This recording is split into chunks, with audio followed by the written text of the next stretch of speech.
News, सच जरूरी है। यह है एमएनएस न्यूज नेटवर्क और आप देख रहे हैं एमएनएस न्यूज टीवी। मैं हूं आपके साथ शुभांगी। तो आइए देखते हैं आज की कुछ खास खबरें।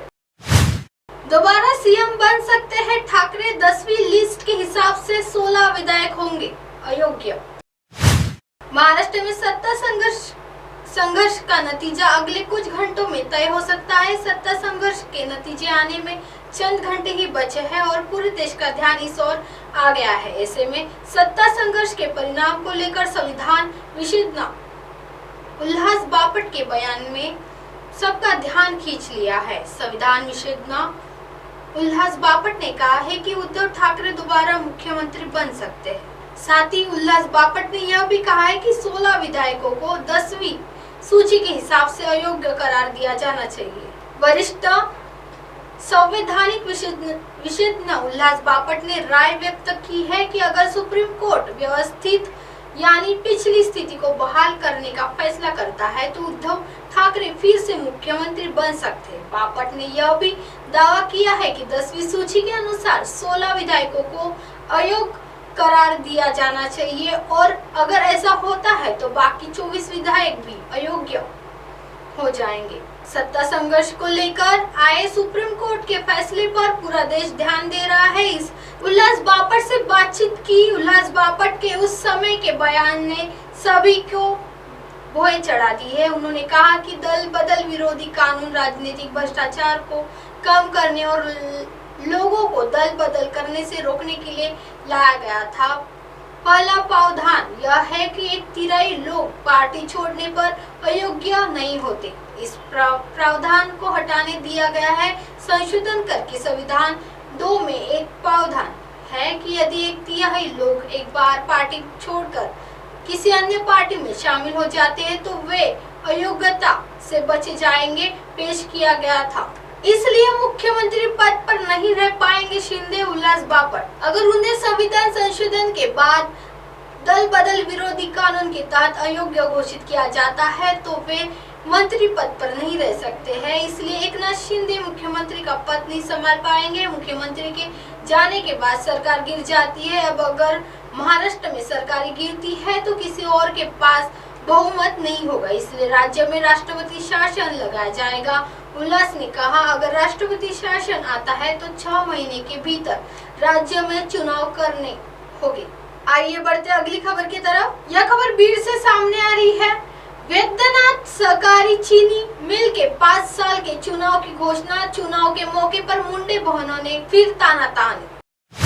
स्वर्गीय गोपीनाथ मुंडे द्वारा स्थापित परली में वैद्यनाथ सरकारी चीनी मिल के 5 साल के चुनाव की घोषणा की है। नामांकन दाखिल करना 10 मई से शुरू होगा और मतदान 11 जून को होगा। जबकि फैक्ट्री का प्रभारी कौन होगा इसका फैसला 12 जून को होगा। इस फैक्ट्री पर बीजेपी नेता पंकजा मुंडे का दबदबा है, लेकिन इस बार विधायक धनंजय मुंडे भी फैक्ट्री पर कब्जा करने की फिराक में है। ऐसे में एक बार फिर इस चुनाव के मौके पर 2 बहनों के बीच टक्कर देखने को मिलेगी। यह चुनाव फैक्ट्री के 21 निर्देशक पदों के लिए होगा। आवेदन 10 मई से शुरू होगा और आवेदन 16 मई तक जमा किया जा सकेगा। स्क्रूटनी 17 मई को होगी, जबकि आवेदन वापस लेने की अंतिम तिथि 18 मई से 1 जून तक है। चुनाव चिन्ह विवरण 2 जून को होगा। मतदान 11 जून को होगा और मतदान गणना 12 जून को होगी। धनंजय मुंडे भी इस चुनाव में एक पैनल बनाने की संभावना है। कारखाने के उपाध्यक्ष नामदेव अध्याप कुछ महीने पहले धनंजय मुंडे के नेतृत्व में राष्ट्रवादी कांग्रेस पार्टी में शामिल हुए हैं। आइए बढ़ते अगली खबर की तरफ। यह खबर संभाजी नगर से सामने आ रही है। महाराणा प्रताप की 483वीं जयंती पर निकाली गई शोभा यात्रा।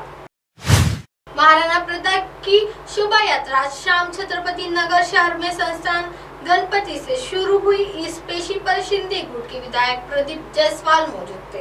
मराठा आरक्षण समन्वयक विनोद पाटिल भी मौजूद थे। इस बार महाराणा प्रताप को सचिव केमल ने पहनाया था। इस मूल वीरों में समुदाय के भाइयों ने ऊंट, घोड़े, तलवारबाजी, दंडपट्टा का प्रदर्शन किया। कुछ नागरिकों ने डीजे, थामे, ढोल की डोली पर ताली भी बजाई। इस मौके पर विधायक प्रदीप जायसवाल ने कहा कि शहरों में सभी जयंती समारोह बड़े धूमधाम से मनाए जा रहे हैं और धर्म के लोगों का सम्मान किया जा रहा है और जुलूस शांतिपूर्ण तरीके से निकाला जा रहा है।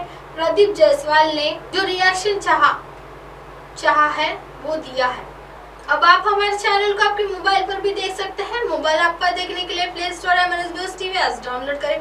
Insta, link, Twitter, haiku, Facebook और कई सोशल मीडिया के प्लेटफॉर्म पर हमारे चैनल उपलब्ध है।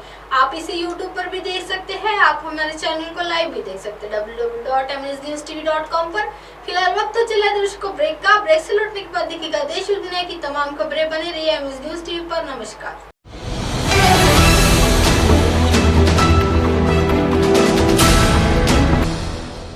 ये है MNS न्यूज नेटवर्क और आप देख रहे हैं MNS न्यूज।